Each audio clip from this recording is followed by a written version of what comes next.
안녕하세요. 수업 시작하겠습니다.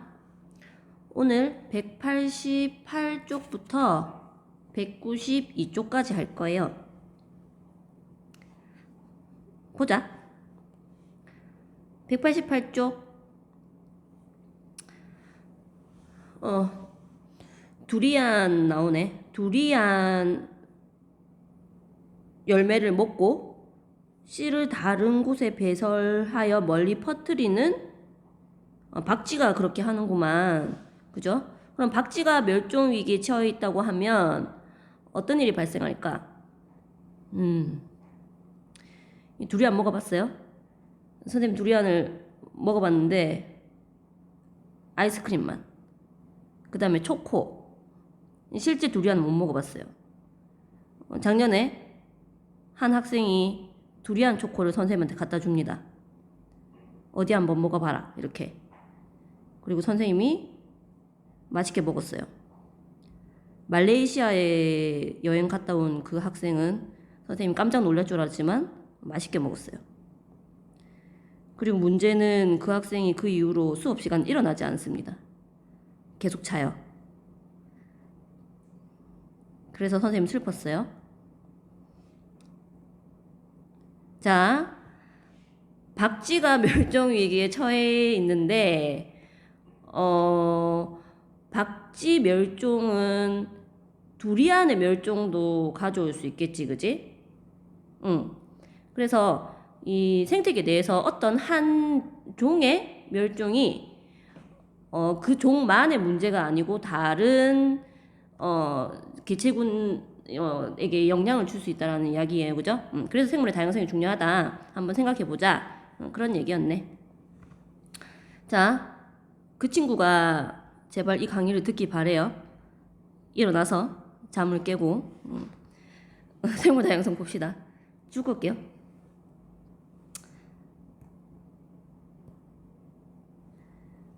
콩. 생물 다양성이란 세 가지다. 유전적 다양성, 종 다양성, 생태계 다양성을 모두 포괄하는 개념이다. 그러면 우리 이제 세 가지에 대해서 알아보겠네. 그지? 유전적 다양성, 종 다양성, 생태계 다양성이 무슨 의미인지 알아야 생물 다양성도 알 수 있다는 얘기지, 그지? 그러면 그 첫 번째로 이제 유전적 다양성 먼저 볼 거예요. 보기 전에 우리 이거 사실 작년에 했어요, 그죠? 그렇지만 선생님이 참고 잔소리하지 않고 한번 처음인 것처럼 한번 설명해 볼게요. 자, 유전적 다양성 줄 먼저 끕시다.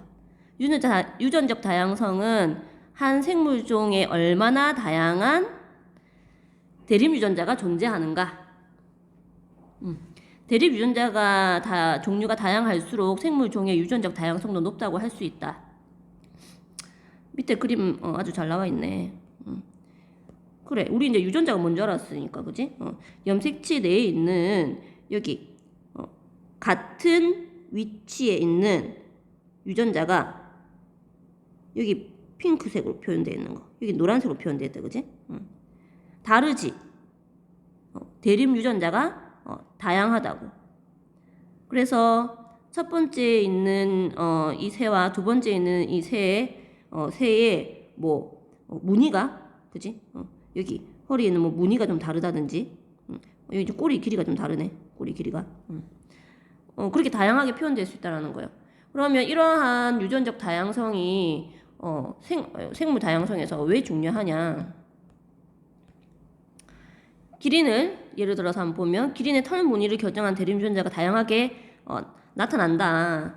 이 털 무늬의 다양성이 이 기린이 사는 곳이 물론 초원이긴 하지만 만약에 뭐 다른 개체군의 공격을 받는다든지 할 때 다양한 털 무늬로 인해서 위장 효과를 발휘할 수 있다고 하는 거예요. 숯불 속에 숨어가지고 숨을 수 있을까? 머리가 보일 것 같은데. 어쨌든 그래서 이 유전자의 다양성으로 인해서 어떤 환경적 변화가 있을 때 멸종하지 않는다는 거지.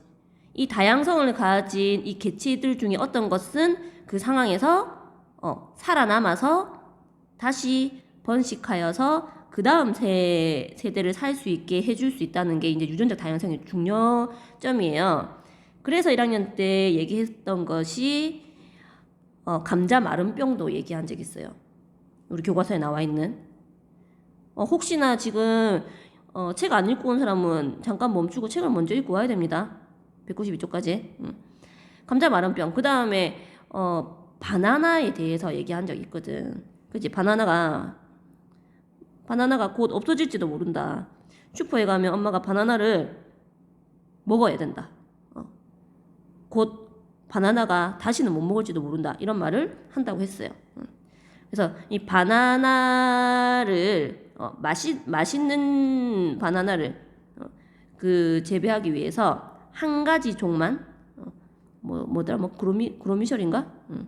그것만 재배했는데 그게 바나나 암으로 불리는 곰팡이가 생기는 파나마병으로 인해서 죽을 위기가 되자 캐번디시라고 하는 한 가지 종을 캐번디시 이거는 캐번디시라고 하는 한 가지 종을 이제 한 가지 종을 이렇게 말하면 헷갈리죠. 품종을 재배한다. 그래서 이 품종 세상에 있는 지금 현재 모든 바나나는 다 복제품이라고 그랬어요. 그죠? 그래서 이 품종이 지금 멸종되게 되면 병으로 인해서 다시는 바나나를 먹지 못할지도 모른다. 이런 얘기를 했죠. 감자 마름병도 마찬가지예요. 아일랜드 대기근 기억나지요? 아일랜드에서 감자를 주식으로 이 사람들은 감자 튀김을 먹습니다. 그 다음에 그 물고기 튀김 있잖아. 그런 거 먹는데 그 감자도 튀기고 물고기도 튀기고 어쨌든 감자가 주식이에요. 근데 이제 그 아일랜드에서 이제 재배하던 그 감자가 감자 마름병에 의해서 한 가지 종이었던 거지. 그래서 아일랜드 사람의 4분의 1이었나? 3분의 1? 이 굶어 죽어버리지, 그지? 전쟁보다 더 많이 죽어버렸어요. 그게 아일랜드 대기근이었어요. 그러한 내용을 지금 표현해 놓은 거다, 그지? 생각해 보기 위해서. 다양한 감자 품종을 재배했을 때는 일부 감자가 생존하는데 이런 것들이 죽어도 일부 다른 감자 품종이 생존하는데 단일 품종은 모든 감자가 죽어버릴 수밖에 없다. 이 말이지. 품종이 뭔지 모르겠구나. 품종. 그러면 종은 종보다 품종이 더 하위 개념이에요. 품종, 아종, 이렇게 얘기하는데 품종은 특히 사람이 재배를 위해서 인위적으로 개량을 했을 때 우리가 품종이라는 거 쓰거든. 그래서 우리가 과일이나 그런 식재를 주로 이제 쓴다, 그지? 그래서 사과 맛도 저기 경북 사과랑 경북 성주 사과랑 여기 밀양 얼음골 사과는 다 맛이 달라요, 그죠? 품종이 달라서 그래요. 근데 이들을 교배시킬 수는 있을까? 교배시킬 수 있어요. 왜냐면 종 내부에 있기 때문에. 같은 종이야. 그럼 같은 종이라고 하려면 어떻게 해야 된다? 그렇지, 교배를 통해서 자손을 낳을 수 있어야 되는데 이 자손이 번식력이 있어야 되는 거지, 그지? 그래서 주로 선생님 설명할 때 말과 당나귀 얘기하죠, 그죠? 말과 당나귀는 교배가 가능해요. 그래서 노새를 낳을 수 있어요. 근데 노새는 번식력이 없으니까 말과 당나귀는 다른 종이다, 그지? 그럼 예를 들면 흑인과 백인은 교배를 통해서 자손을 낳을 수 있죠. 그리고 자손도 번식력이 있죠. 그죠? 그럼 같은 종이지, 그지? 그래서 여기 나오고 있는 품종은 종보다 아래 단계인데, 그러니까 종 내부의 유전적 다양성을 지금 표현하고 있는 거예요, 맞죠? 그러면 감자의 유전적 다양성과 요것만 한번 답 써볼까? 유전적 다양성과 생존율 사이에는 어떤 상관성이 있는가? 유전적 다양성이 높으면 어떤데? 생존율도 높아진다. 따라서 유전적 다양성은 급격한 환경 변화에서 중요하다.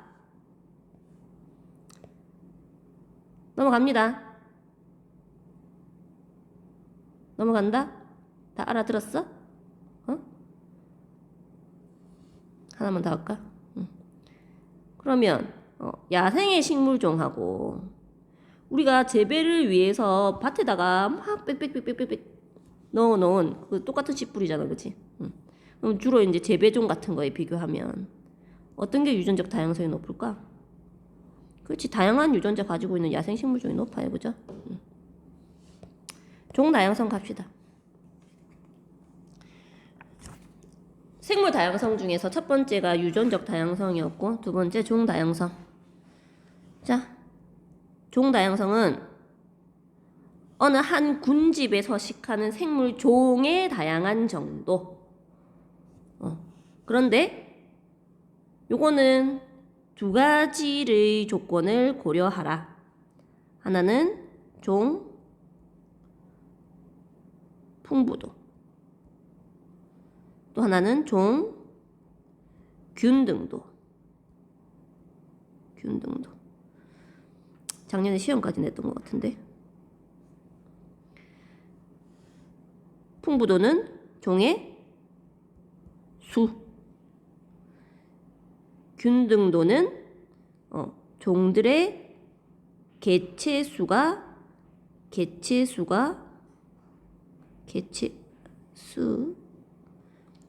균일한 정도. 균일. 아, 왜 이래? 예를 들면 A, B, C 종. 군집이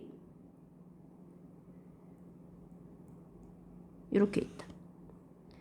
그러면 여기가 X, 여기가 Y.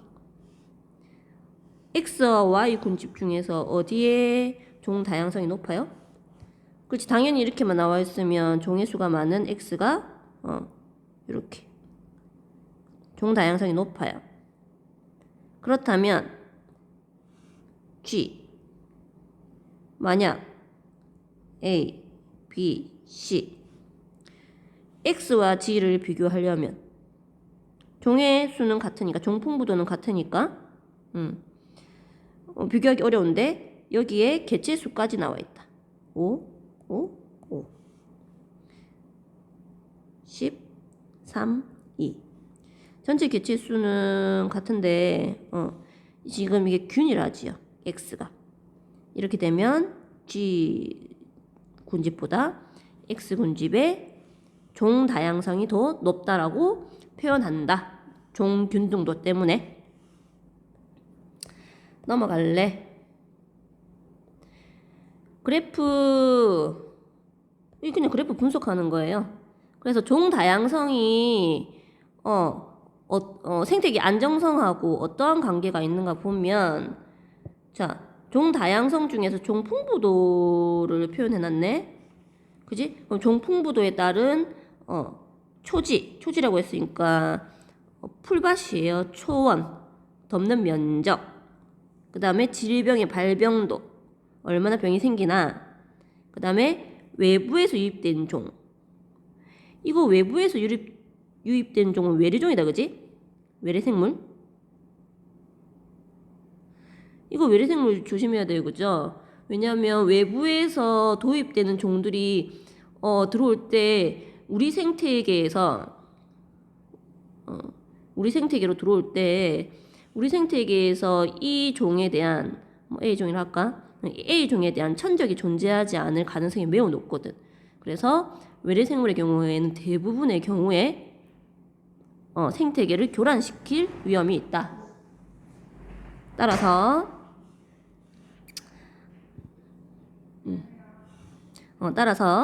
이 외래생물이 유입된 종이 많으면 생태계 안정성이 떨어질 수 있다라고 하는 거, 그죠? 그러면 종 풍부도 높으면 피도가 이제 어느 정도 높아지네. 경향만 보면 되겠어요. 질병 발병도는 떨어지고 있잖아, 그지? 좋아요? 좋지. 병이 적게 생기는 거니까. 그치? 종이 다양하니까 질병 발병도가 낮아요. 그 다음에 이미 이 생태계에 종이 풍부해서 안정되어 있으면 외부에서 이제 못 들어온다는 거야. 여기 먹이 그물이 복잡하게 얽혀져 있으면 외부의 생물이 들어오기가 힘들어요. 그래서 생태계의 안정성이 높아진다는 거예요. 이것도 이거 해보자.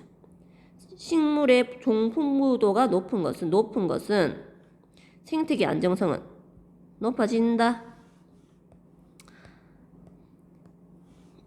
넘어갑니다. 생태계 다양성. 마지막이네. 생물 다양성을 결정하는 세 가지에서 유전적 다양성. 한 개체 내부에서 얼마나 유전자가 다양한가. 그 다음에 종 다양성은 군집 내에서는 개체군의 다양성이라고 보면 되겠다, 그지? 얼마나 다양한 종이 서식하고 있는가. 그렇다면 생태계 다양성은 서식지가 얼마나 다양한가예요. 생태계 다양성은 생물 서식지의 다양한 정도. 그러면 그 서식지가 적도에서 극지방으로 가면 이제 기온, 그지? 그 다음에 바람도 있지만 뭐 강수량 이런 것들이 생태계 종류가 다양해지겠네, 그지? 우리 앞에서 한번 했다, 그지? 그래서 크게 나누면 땅하고 물, 온도가 높으면 아무래도 그지? 아무래도 종 다양성은 좀 높아져요. 적도 부근을 갈수록. 뭐 수 생태계는 담수, 해양. 담수는 뭐 강, 호수. 해양은 짠물, 그지? 바다. 여기 거 볼게요. 서로 다른 생태계 접경지대에서는 인접한 모든 생태계의 자원을 이용하여 살아가는 생물종이 출현하기 때문에 종 다양성이 상대적으로 높다. 생태계 다양성하다 갑자기 또 종 다양성 나왔네. 연간이 많다는 거지, 그지? 이게 나와 있죠. 연간이 많아요. 유전적 다양성이 높으면 생태계 다양성이 높으면 종 다양성이 높으면 각각의 이제 영향을 주면서 각자 따로가 아니고 서로 높으면 높을 수 있다. 그래서 갯벌 습지는 육상 생태계와 수 생태계를 잇는 완충 지역으로 독특한 특성, 종 다양성이 매우 높다. 생태계가 크게 이제 두 가지를 했잖아, 그렇지? 수 생태계. 그 다음에 육상 생태계. 여기에 접경지대. 바다와 접한 곳은 우리가 갯벌이라고 부르지요. 그지? 그 다음에 민물하고 접한 곳은 우리가 습지라고 부르지요. 이런 곳은 환경이 다양하니까, 그지? 당연히 그 다양한 환경에서 서식할 수 있는 다양한 종이 올 수밖에, 그죠? 그런데 자꾸 간척 사업을 하고 이렇게 합니다, 그죠? 안 하는 게 좋아요. 따라서 이 생태계의 다양성은 여기 있네. 생태계 다양성이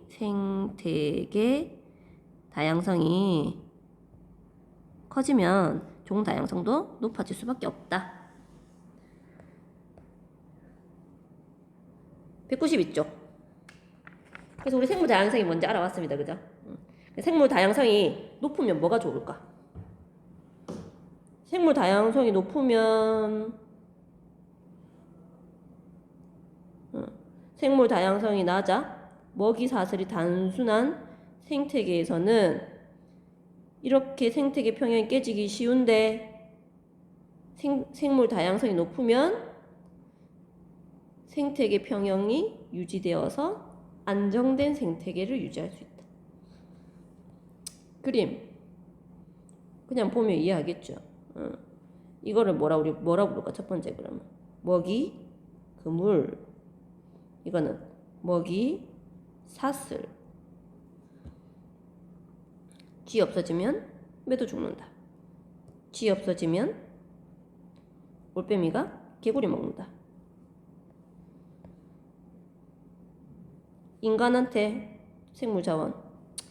그래, 우리는 인간이니까 생물자원, 식량 제공, 의약품, 버드나무 껍데기. 옛날 사람들은 이빨이 아프고 그러면은 버드나무를 뜯어가지고 꼭꼭 씹었어요. 그 안에 있는 살리실산이 아스피린의 주 성분이거든. 1일초와 주목의 추출물은 혈액암 항암제 원료, 면, 목화, 비단, 누에꼬치. 읽어보세요. 그죠? 휴식, 문화, 새로운 농작물 개발. 읽어보는 거예요. 이거는. 그죠?